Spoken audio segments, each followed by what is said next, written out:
当听安被声音好听的妹妹要好友喂，兄弟们，我们的勇哥又幸福了。可以给我个好友吗，天哥？哎呀，你上把这个朵莉亚玩得真好啊！你的马上玩的真好啊！是吗？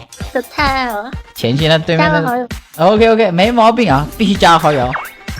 这都能翻， OK 我靠！你朵莉亚多少分啦？我看一下，16000。16000啊！好像才160赢，气死我了。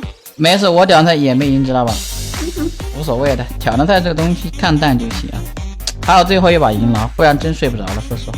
是的。还有最好是朵莉亚体系啊，不然真翻不了。我清一个，我看清一个老熟人啊。可以的，不会是桑杰吧？那肯定啊。也 QQ 好友的清一下 ，QQ 好友的清一下。那加你。你这号怎么还有国服飞啊？你还玩打野吗？我不玩，那是我男朋友打的。哦，你男朋友打的？你男朋友这么厉害？对呀。哦，你也厉害，我们都挺厉害的。行，那你先去，那我先下了啊，我先吃饭去了。赶不我班去啊。好的。OK 啊。好的。早点休息，早点休息。谢谢。没事。谢谢。